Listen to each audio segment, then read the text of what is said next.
박보검 씨는 해군병 출신인 아버지의 영향을 받아서 지난 6월 해군 문화 홍보단에 지원을 해서 합격을 했습니다. 이후 2달 뒤인 8월 31일에 28살의 나이로 입대를 하게 됐는데요. 또 박보검 씨는 2022년 4월에 제대를 한다고 합니다. 제가 이때까지 여대부 기자를 해야 되는 이유가 하나 더 늘었네요. 2022년에 보검 씨 제대 기념으로 가게 하나 다시 준비해야겠네요. 보검 씨를 위해서요? 네. 웰컴 파티인가요? 맛있는 걸 먹여야 되니까. 제대 파티 시켜주려고 가게를 연다고요? 찐사랑이다. 예. 에이, 알면서. 여러분 여기에 지금 다들 박보검 씨 좋아한다 하시는데 찐팬은 제가 볼 때는 한 분도 안 계십니다. 왜요? 박보검 씨 보고 싶으시다고 하셨죠? 네. 8월 31일 날 입대를 했거든요. 네. 지금도 박보검 씨 SNS에는요 글과 사진이 계속 올라오고 있어요. 모르시죠? 어떻게 그렇죠? 박보검 씨가 예약을 걸어놨어요. 진짜 원래 원래 예전에도 팬들을 위해서 이렇게 예약 시스템을 이용해서 올린 적이 있는데 이 본인은 없는데 청춘 기록이 방송되고 있잖아요. 끝나는 시점에 맞춰서 현장 자기 사진과 미리 써놓은 글들이 올라가게 해놨거든요. 대단한 사람이네. 그거 드라마에 나오던 설정 아니에요. 근데 여러분들은 그걸 모르고 있다는 겁니다. 박보검 씨가 진짜 제가 진짜 박보검 씨의 팬입니다. 하는 거예요? 야, 웰컴 투 보검 복지부.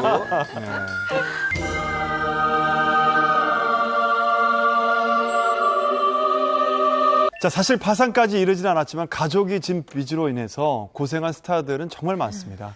지난 7월엔 올해 가장 핫한 배우로 떠올랐던 한소희 씨가 어머니 비투 관련 글 때문에 곤욕을 치렀었죠. 네, 맞습니다. 당시 한소희 씨의 어머니 관련된 비투 내용을 살펴보면요. 2015년 10월부터 2016년 8월까지 매월 245만 원씩 냈는데 자신이 돈을 받을 차례가 되자 한소희 씨의 어머니가 갯돈을 갖고 잠수를 탔다고 주장을 했습니다.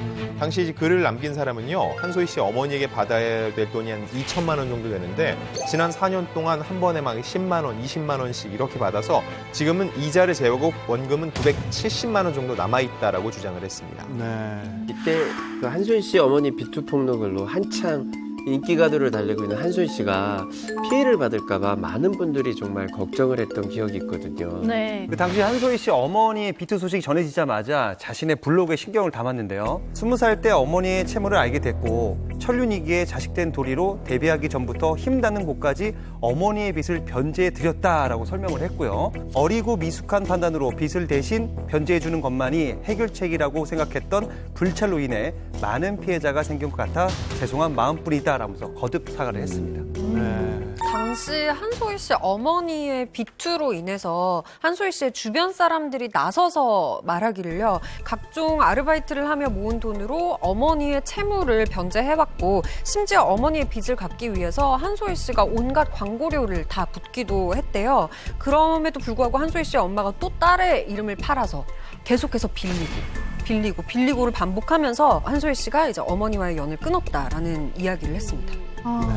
그러니까요. 그렇게 한소희 씨가 그때 블로그에 글을 올린 이후에 일단락이 되는 듯 보였는데 어떻게 잘 해결이 된 건가요? 네, 말씀하신 것처럼 한소희 씨가 블로그에 그 신경글을 올린 이후에는 이 어머니 비투와 관련된 기사가 나오지 않고 있어요. 피해자라고 주장하시는 분들에서도 추가 글을 쓰지 않는 걸로 봐서는 양측에서 합의가 잘 된 것으로 보여집니다. 네. 그리고 한소희 씨가 글로벌 브랜드인 엘사의 한국 모델이에요.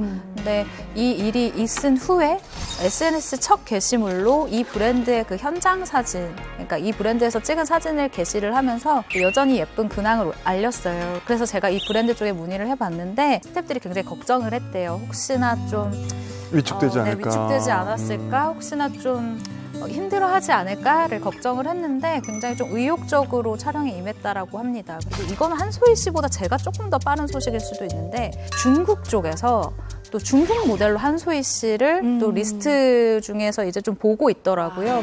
어쩌면 한소희 씨가 글로벌하게 더 뻗어나가는 모습도 저희가 볼 수 있을 것 같습니다. 그래요. 네, 제가 알기로는 이제 배우 이정재 씨도 어머니의 빚 때문에 한때 고충을 겪은 걸로 알고 있거든요. 네, 말씀하신 대로 이정재 씨도 어머니 빚 때문에 힘든 시간을 보냈고요. 단순히 그냥 빚을 갚다가 힘든 게 아니라 이 억대 빚으로 인해 소송까지 휘말렸습니다. 그때가 어느 때냐면요. 이정재 씨가 드라마 모래시계에서 보디가드 백제희 역을 맡아서 막 성장하던 시기였거든요. 당시 이정재 씨의 어머니는 작은 의류 매장을 운영하고 있었는데 사업이 어려워진 거죠. 그래서 지인에게 돈을 빌리면서 지금 내 아들이 영화와 CF를 찍고 있으니까 출연료로 갚을 수 있다고 얘기를 하면서 2000년대 초까지 총 4차례에 걸쳐서 1억 9,370만 원 정도를 빌렸다고 합니다. 네. 근데 보면은 돈을 빌릴 때 우리 애가 뜨면 말이지 한 방에 갚을 수 있어. 이런 멘트는 무슨 단골 멘트 같아요. 네. 그러니까요. 그럼 당시에 어머니가 돈을 갚지 않으셔서 이정재 씨에게 대신 갚아라 이렇게 말씀을 한 건가요? 네, 그렇습니다. 당시 돈을 빌려준 지인이 2000년 8월에 이자까지 합쳐서 총 2억 490만 원을 갚아라라고 요구를 했습니다. 이때 이정재 씨가 6천만 원을 갚았다라고 해요. 그런데 이로부터 5년 뒤인 2005년 4월에 남은 채무 1억 4천여만 원을 받지 못했다라고 하면서 이정재 씨를 상대로 대여금 반환 청구 소송을 제기한 겁니다. 그런데 이정재 씨가 6천만 원을 갚았고 1억 4천만 원 남았는데 왜 5년 후에 소송을 제기를 한 거죠? 그러게요. 이정재 씨 소속사 측에 따르면은 2000년 8월 당시 6천만 원을 갚으면서 채무를 모두 정산하기로 합의를 했고 민형사상 책임을 묻지 않기로 했다라고 합니다. 그런데 소송을 제기한 거에 대해서 다소 황당하다는 입장을 내놨습니다. 네. 당시 이정재 씨를 상대로 한 대여금 반환 청구 소송의 결과는 어떻게 됐나요? 법원은 채권자가 제기한 소송을 기각하면서 이정재 씨의 손을 들어줬는데요. 되게 연예인이 소송에 휘말리면 이 자체만 이슈가 되고 사람들이 결과에는 좀 관심이 없잖아요. 이정재 씨도 역시 어머니의 빚으로 인해서 소송에 휘말렸다는 사실만 사람들이 알고 법원에서 기각 처리한 사실에 대해서는 좀 관심이 없고 모른다면서 억울해했다고 합니다. 트로트 퀸 장윤정 씨도 사실은 가족의 빚 때문에 고생을 진짜 많이 하신 걸로 알려졌는데요. 심지어 10년 동안 힘들게 번 돈을 장윤정 씨의 어머니가 모두 탕진한 것이 알려지면서 크게 논란이 한 번 있었잖아요. 네, 맞습니다. 지난 2013년 5월 한 언론 매체를 통해서 장윤정 씨가 지난 10년 동안 벌어들인 재산을 장윤정 씨의 어머니가 모두 써버렸다라는 사실이 알려졌는데요. 당시 보도된 기사 내용을 살펴보면 장윤정 씨가 그간 벌어들인 수입 전부를 어머니께 맡겼는데 어머니가 이 돈 모두 아들, 즉 장윤정 씨의 남동생 사업 등에 사용을 했다라고 적혀 있습니다. 장윤정 씨는 데뷔와 동시에 어머나로 정말 엄청난 인기를 끌었잖아요. 전국의 행사를 정말 많이 다녀서 행사의 여왕이다라는 별칭을 가질 정도였는데 수입이 정말 어마어마했을 텐데 남동생이 어떤 사업을 하길래 그곳에 장윤정 씨가 벌어들인 돈들이 쓰인 건지 그게 궁금합니다. 그 장윤정 씨의 남동생은 그간 커피 사업부터 공연장 대관 사업, 무역업 등 다양한 사업에 도전을 했습니다. 사업 자체가 이제 크다 보니까 이 자금을 장윤정 씨 돈을 많이 사용했다는 거예요. 당시 장윤정 씨의 부모님이 이혼 소송 중이었다고 하는데요. 장윤정 씨 말에 의하면 어느 날 우연히 통장을 찍어봤더니 통장 잔고는 하나도 없고 오히려 마이너스 10억 원이 찍혀 있었다라고 합니다. 그러니까 10년 동안 벌었던 돈을 그냥 탕진한 걸 떠나서 빚까지 생긴 거예요. 그쵸. 10억 원이 생긴 거니까 저였으면 진짜 깜깜했을 것 같거든요. 앞이. 그러니까요. 사실 가족이니까 사업들을 도와줄 수는 있다고 생각을 합니다. 그런데 이제 돈을 벌고 있는 본인인 우리 장윤정 씨에게는 먼저 사용 여부를 물어봤어야 되지 않나 이런 생각을 하는데요.